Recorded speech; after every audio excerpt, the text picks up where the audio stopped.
So, TV ratings naman po tayo mga kaparokya para po sa araw ng Lunes.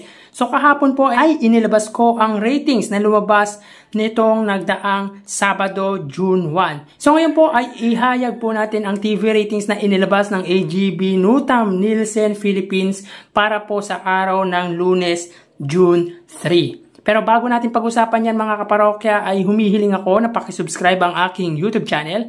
Pakiclick ang bell icon para una kayong ma-notify sa mga bagong video na ilalabas ko.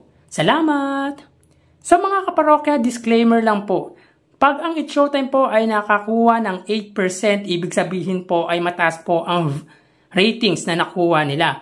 Pag ang Itbulaga po ay nakakuha ng 4% sa kanilang TV ratings, ay ibig sabihin din po ay mataas po ang TV ratings na nakuha ng Itbulaga. Dahil sa kalakaran po ngayon ng TV ratings ay yun na po ang lumalabas yung average ng dalawang noontime show. At alam naman po natin na advantage pagdating sa TV station ang It's Showtime dahil po sa dami ng kanilang TV station. Unlike sa Itbulaga ay dalawa lamang which are yung TV5 na hindi ganun kasing lawak ang reach at ganun kalakas na signal unlike nung sa GMA at yung RPTV na dating RPN9. So mga parokya, quick recap lang po tayo sa lumabas na TV ratings nitong araw po ng Sabado, June 1. Ang It's Showtime po ay nakakuha ng 8% at ang Itbulaga po ay may 4%.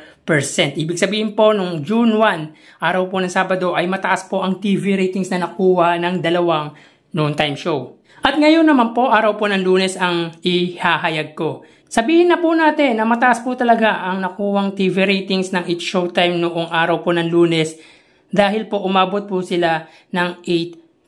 Samantalang ang Itbulaga po ay hindi po umabot ng 4%. So may kita dito mga kaparokya na ang It's Showtime po ay nakakuha ng 8.3%, samantalang ang Itbulaga ay 3.4%. So dito, 4.9% po ang lamang or yung pagitan ng TV ratings ng dalawang noontime show at ahead nga po dyan ang It's Showtime. Malaki ang naiambag ng GMA dito at na-meet po nila ang average TV ratings nila na 6% at dito po may kita po natin na 6.2% ang nakuha ng GMA.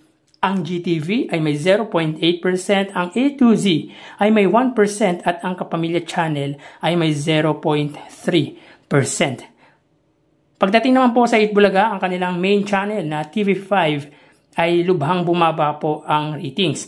Dahil dito may kita po natin na may 2.9% lang po ang Itbulaga or TV5. Samantalang ang RPTV ay 0.5%.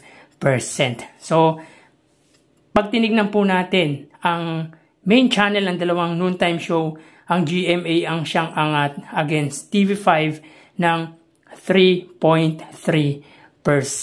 So alam naman po natin mga kaparokya, pagdating po ng araw ng Lunes at Martes ay hindi po live ang episode ng Itbulaga. Siguro yun din ang naging bentahe ng It's Showtime. Alam naman po natin na hindi po bother ang Itbulaga sa mga TV ratings na inilalabas ng AGB Nutam Nielsen Philippines dahil para sa kanila ang makapagpasaya at makapag-entertain sila ng kanilang supporters, ng kanilang manonood, ang siyang una nilang iniisip. So tara ating alamin ang online viewership ng dalawang bigating noontime show. Para sa Itbulaga under TVJ Facebook page na may 2.4 million followers at sa It's Showtime naman na may 18 million followers.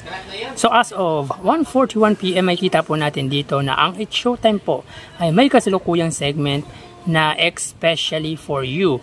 Ang Itbulaga naman po, dito may kita po natin na sila po ay may kasalukuyang segment na Gimme 5.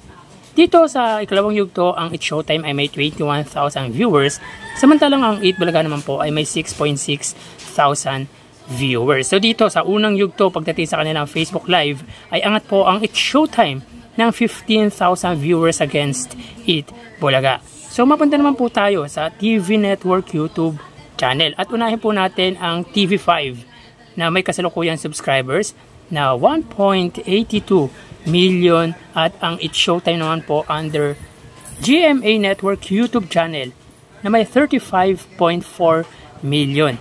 So, as of 1:42 PM, ang TV5, sila po ay may 44,000 viewers. Samantalang ang GMA Network ay may 25,000 live viewers.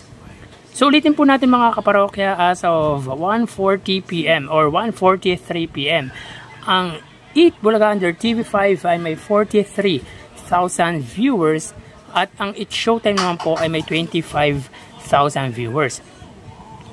So, dito pagdating sa kanilang online viewership ng dalawang TV network, may kita po natin na angat po ang TV5 sa katapat na TV network na YouTube channel ng 18,000 viewers. So, mapunta naman po tayo sa main YouTube channel ng dalawang noontime show. At para po sa It's Showtime under ABS-CBN It's Showtime na may kasalukuyang subscribers na 2.24 million. Sa Eat Bulaga naman po na may kasalukuyang subscribers na 1.01 million subscribers.